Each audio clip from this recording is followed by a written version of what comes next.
This is breaking news.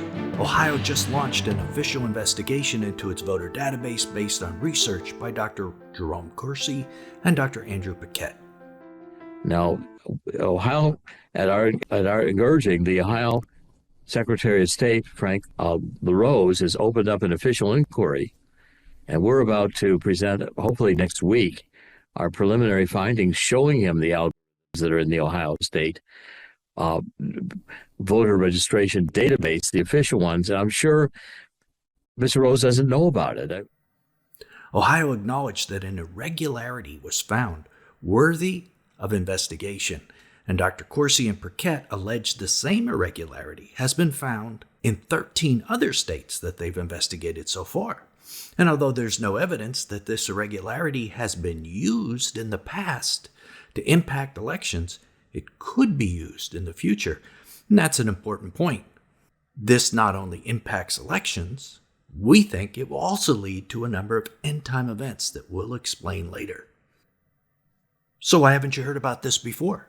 This is Bible teacher Nelson Walters, and a portion of our community did hear that report direct from Dr. Corsi on Saturday, September 14th at our private watch party. Today we're going to expand on that report and its implications for the end times. We have these watch parties about once a month, and they're free of charge. So we highly recommend you begin attending them. You have no idea the kind of things you've been missing, just like what we're talking about today. Our next one will be in mid-November to discuss what Christian reaction should be after the election results. We'll announce the date for that and post some registrations in a week or two. Please watch for it. But in this breaking news story, as you just heard, Ohio has already launched an official investigation based on the research of Dr. Andrew Paquette, who has been studying irregularities in the voter rolls of a number of states. He discovered that this anomaly has been inserted into the voter rolls or voter lists in all the states he investigated. Dr. Paquette and Dr. Corsi have produced detailed reports on 3 states so far, Ohio, New York, and New Jersey, and presented them to the Board of Elections in those states. Now, I need to make 2 things absolutely perfectly clear at the outset or beginning so you don't take this breaking news story further than you should take it. This is important. This is not about any previous election. Dr. Corsi and Dr. Paquette are not saying that this system was used in any previous election. All previous U.S. elections have been certified by the State Board of Elections in each state, and once they're certified, these elections are final. In fact, it may be a crime to contend that previous elections were not valid. So do not, under any circumstance, leave comments about previous elections attached to this video. Those elections are done and certified. Forget about them, please.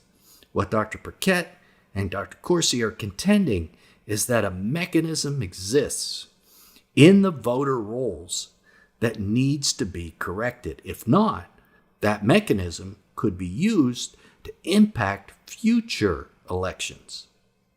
Nor do they say who inserted this scheme into the voter rolls. Right now, it's complete conjecture. They have their ideas, but it's just conjecture. They don't know. It could be a foreign actor. It could be elements of the U.S. intelligence agency that gone rogue, or it could be both. At this time, we simply don't know. And we don't know which party this would favor. But we do know it is a sophisticated scheme similar to military-grade encryption. If Drs. Paquette and Corsi are correct in their identification of this irregularity, something like this would allow an election to be impacted and never be detected. Now, this system is very sophisticated. So an enormous shout out has to go to the state of Ohio for even being willing to consider an investigation when Dr. Corsi described his interaction with the Ohio Board of Elections to the members of our ministry, Last Days Overcomers. Ohio's initial reaction was total disbelief. And that nothing like that could exist in their database. State boards are run by highly ethical, intelligent, and competent individuals for the most part, so Ohio was skeptical, to say the least, that something like this could be found in its system, the system that they were protecting. However, in this case, the Ohio officials listened to Dr. Paquette and Corsi as the two doctors showed them the problems. And to Ohio's credit, they not only listened, but they launched an investigation, an inquiry. So a question before we get to the details about this irregularity and what it entails is, why wouldn't every state immediately want to investigate this? The first reason is that they wouldn't believe it was possible, because it wouldn't be possible unless it was an inside job. Only a rogue government official or agent or agency would have the ability to insert code into the database of all the states. Now, Ohio hasn't finalized their investigation yet, so we don't have confirmation that they agree with Dr. Paquette and Corsi yet that anything exists.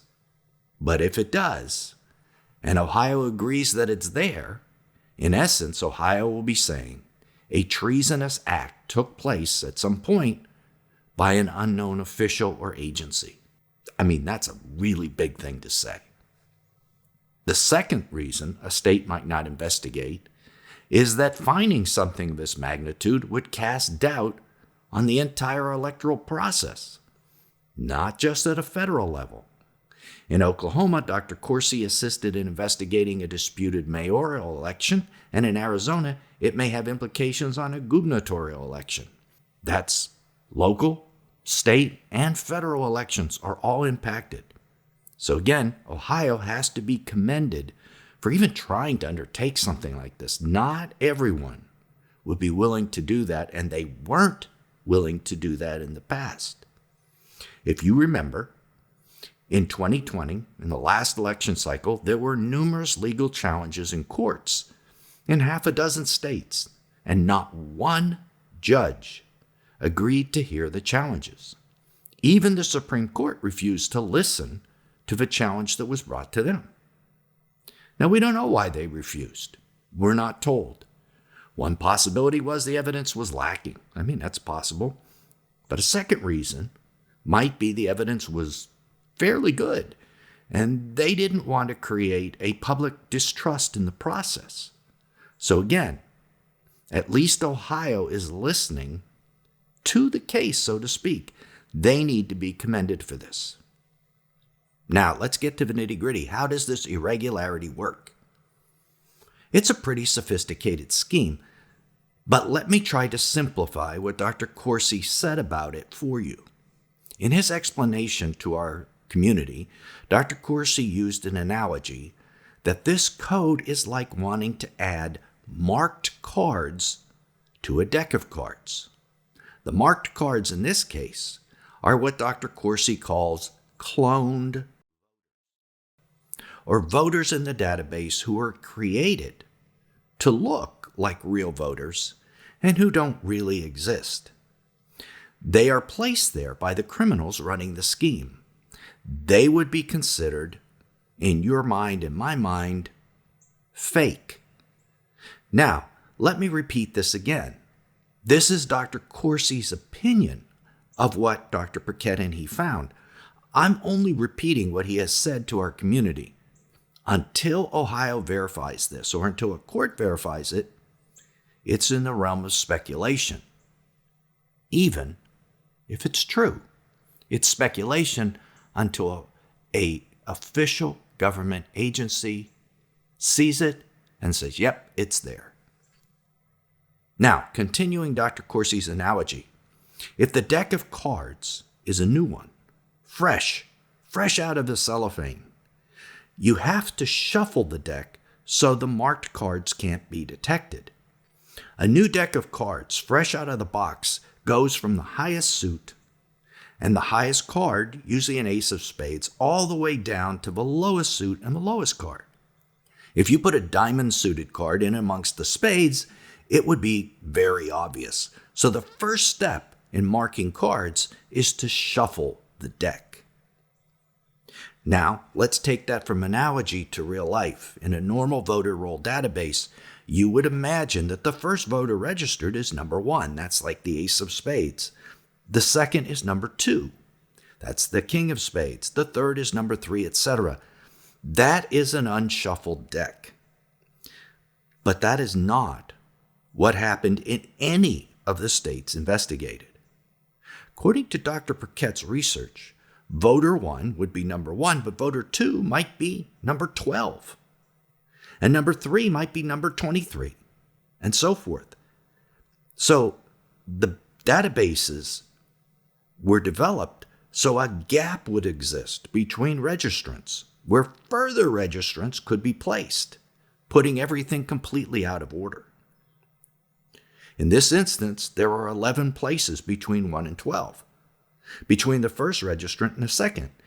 Now, registrations can be seamlessly added, as we said, into the gaps in this type of numbering system. And in all the states investigated, the voter rolls have this odd, shuffled deck appearance. The registrants are not in the order they registered. Let me say that again. The registrants are not in the order they registered. Why is that? Well, I don't know why. There might be a good explanation, but it certainly makes it harder to examine the last 300,000 people registered if they are just randomly placed in the deck. It makes an audit of the system very difficult. So after shuffling the deck, the second step is to add fake marked cards into the deck of cards. Dr. Corsi did not indicate how this was done, but he did indicate these marked cards would be given an official state voter number. And once they have that number, they're able to vote, even if they're just a marked card. And until they're needed, they lie silently in the deck of cards, pretty much undetectable. This is a great strength of the system that was designed. Dr. Corsi claims some states have 300 to 500,000 of these cloned, marked card. The third step, according to Dr. Corsi, is to pull the marked cards out of the deck and vote them. Only the criminals know who the marked cards are. And during an election, Dr. Corsi envisions they can be removed from the deck and vote. Here's how. The criminals would request a mail-in ballot for each marked card. Since the marked cards have official voter numbers, the mail-in ballots would be sent to them and could be voted. In an audit, they would appear as official, legal votes, undetectable. Once that number is assigned to the marked card, it's almost a done deal. Listen to Dr. Corsi explain this further. Vote that vote by requesting a mail-in ballot and getting a mail-in ballot, and then running that through the system. You don't actually even have to get the mail-in ballot. You just have to get it requested and voted, because then it's got a certified number that requested the ballot and a certified number that voted the ballot. And so therefore that becomes a certifiable vote. Even if there was a recount, that vote would be seen as legitimate because both numbers match. And the recounts do not go to do a forensic analysis, to go to the paper. Very rarely do they go to the paper or the outside of the ballots and see if they're in order, if they've actually been folded and mailed, they've been signed properly, etc. But the point is, they never go out to the field canvas and see if these voters exist. Now, here's the biggest weakness of the system. They vote through the mail-in ballot system. A field audit of a sample of mail-in votes can determine if the ballot came from a real person and a real address or not. Did someone actually live at that address, or did the address even exist? It's a laborious process and would take a lot of volunteer hours to undertake. I mean, we're talking a couple million per state. But it could detect the marked cards in the system. Dr. Corsi plans to file lawsuits in all the battleground states in this election to contest the deck of cards from which the mail-in voters come as soon as early voting starts. Will he be successful? Tough question. Remember 2020 and the lawsuits filed then? Not a single one was heard. All of them were thrown out of court. And these lawsuits have an additional very difficult hurdle to jump. The system is very sophisticated. It's military-grade encryption. Getting a judge to understand the system that Dr. Paquette found will not be easy. Additionally, what would happen if a judge accepts the case? Who wants to be that judge that contests the entire electoral system? And if they do this, if they get behind it, would the deep state put pressure on anyone who even considers hearing a case like that? My guess is that despite all the great research and effort, the lawsuits will be thrown out and the system won't be legally contested. That is a shame. However, there will probably be a chance for a field audit of the voters. Now, we said this is incredibly labor intensive. However, if a large number of these cloned marked cards are uncovered, well, who knows what would happen then? I mean, that's hard to contest, if you find 100,000 of these marked cards. I have an idea, however, what will happen, based on what the Bible says takes place in the end times. From that, I think we can predict what's going to happen in the USA in November. If you want to find out, click right here to keep watching. If that video isn't published yet, click over here and discover how the Dead Sea Scrolls describe how Jesus defeats the Great Reset eventually. Till then, this is Nelson, and I'll see you either here or there.